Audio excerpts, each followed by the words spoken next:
खरमास वह समय है जो हर साल 2 बार आता है। ये तब होता है जब सूर्य देव धनु राशि और मीन राशि में प्रवेश करते हैं। इस अवधि को अशुभ माना जाता है और इस दौरान मांगलिक कार्यों को वर्जित कर दिया जाता है। खरमास का समय 1 महीने का होता है। खरमास का विशेष महत्व ये है कि ये भगवान विष्णु और सूर्य देव की पूजा अर्चना का समय होता है। इसे नारायण का महीना भी कहा जाता है। पहला खरमास जब सूर्य देव धनराशि में प्रवेश करते हैं और दूसरा जब सूर्य देव मीन संक्रांति के समय लगता है। इस बार दूसरे खरमास की शुरुआत 15 दिसंबर से हो गई है। इसी दिन धनु संक्रांति का पर्व मनाया जाता है। खरमास की शुरुआत के बाद शुभ मांगलिक कार्य नहीं किए जाएंगे। राधे राधे, आपका स्वागत है आपके अपने चैनल अनुभव ज्ञान गंगा में। आगे बढ़ने से पहले चैनल को सब्सक्राइब और वीडियो को लाइक करना मत भूलिएगा। धार्मिक मान्यताओं के अनुसार खरमास के समय सभी शुभ कार्य रोक दिए जाते हैं, क्योंकि ऐसा माना जाता है कि इस अवधि में सूर्य देव की ऊर्जा कमजोर हो जाती है, उनकी तेजस्विता धरती पर कम हो जाती है। खरमास के दौरान केवल भक्ति, साधना और दान को शुभ माना जाता है। ये समय आध्यात्मिक उन्नति और संयम का काल है। खरमास की कहानी मार्कंडेय पुराण में वर्णित है। इसमें बताया गया है कि सूर्य देव अपने 7 घोड़ों के रथ पर सवार होकर निरंतर ब्रह्मांड की परिक्रमा करते हैं। ये परिक्रमा सृष्टि चक्र को बनाए रखने के लिए आवश्यक है। सूर्य के घोड़ों को भी विश्राम की आवश्यकता होती है, क्योंकि वे बिना रुके लगातार यात्रा करते रहते हैं। एक बार सूर्य देव ने देखा कि उनके घोड़े थककर कमजोर हो गए हैं और उन्हें आराम की सख्त जरूरत है। घोड़ों की इस दयनीय स्थिति को देखकर सूर्य देव का हृदय पिघल गया। उन्होंने सोचा कि उन्हें थोड़ी राहत दी जानी चाहिए, लेकिन सूर्य देव के रथ को रोकने का अर्थ सृष्टि चक्र को बाधित करना था, जो असंभव था। इसी दौरान उनकी नजर तालाब के किनारे चल रहे 2 गधों पर पड़ी। उन्होंने ये तय किया कि घोड़ों को आराम देने के लिए गधों को रथ में जोड़ा जाए। सूर्यदेव ने ऐसा ही किया। उन्होंने गधों को रथ में जोड़ा और यात्रा जारी रखी। हालांकि गधे घोड़ों जितनी तेज गति से नहीं दौड़ सकते थे। उनकी धीमी गति के कारण सूर्यदेव का रथ धीमा हो गया, जिससे उनकी ऊर्जा और तेजस्विता कम हो गई। इसी घटना के कारण इस अवधि को खरमास कहा जाने लगा। खरमास के दौरान पृथ्वी पर सूर्य देव का प्रभाव कम हो जाता है।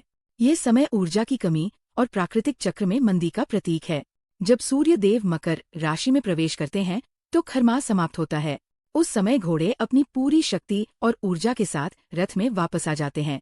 तब सूर्य देव अपनी पुरानी गति और तेजस्विता वापस पा लेते हैं। खरमास का धार्मिक महत्व और प्रथाएं। खरमास का ये महीना धार्मिक और आध्यात्मिक दृष्टि से अत्यधिक महत्वपूर्ण माना जाता है।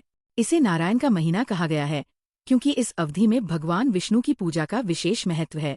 ऐसा माना जाता है कि इस समय मनुष्य का चित्त सांसारिक मोहमाया से अलग होकर भक्ति और ध्यान की ओर उन्मुख होता है। ऋषियों ने इस महीने को आत्मिक विकास का समय बताया है। खरमास के दौरान प्राकृतिक ऊर्जा का प्रवाह धीमा हो जाता है, जिससे इंद्रियों को नियंत्रित करने और मन को स्थिर करने में सहायता मिलती है। इस समय ध्यान, साधना और दान को प्रमुख रूप से किया जाता है। यह महीना संयम, धैर्य और भक्ति का प्रतीक है।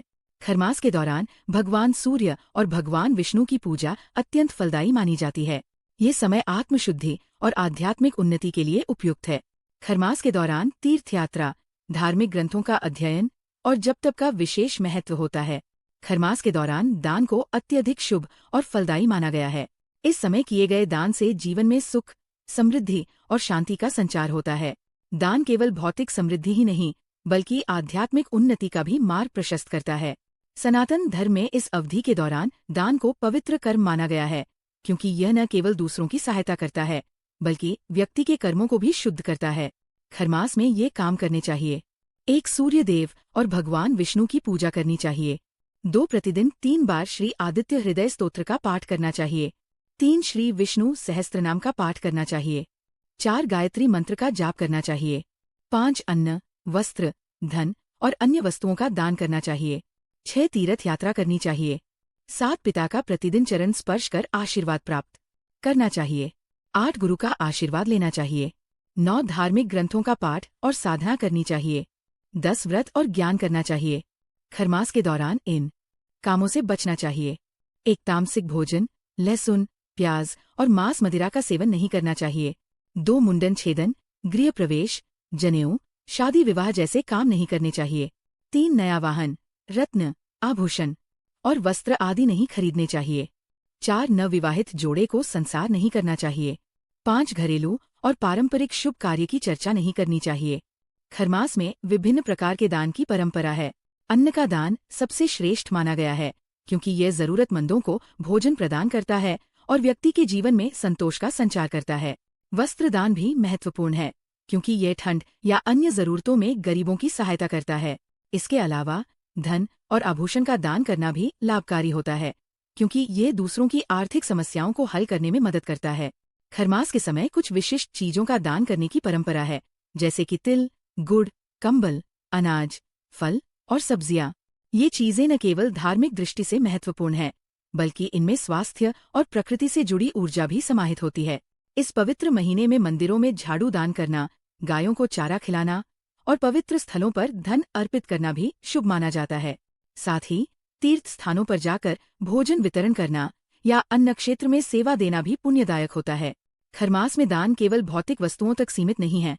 इस समय अपने समय और सेवा का दान, जैसे कि वृद्धों या असहायों की मदद करना, भी अत्यंत मूल्यवान है। खरमास का दान केवल धार्मिक अनुष्ठान नहीं है, बल्कि ये समाज के प्रति अपनी जिम्मेदारी निभाने का एक तरीका है। इस महीने में किया गया दान न केवल व्यक्ति की आत्मा को शांति प्रदान करता है, बल्कि भगवान विष्णु और सूर्य देव की कृपा प्राप्त करने का भी साधन है। इसलिए खरमास में दान को अपनी दिनचर्या का हिस्सा बनाकर जीवन को अधिक अर्थपूर्ण और सकारात्मक बनाया जा सकता है।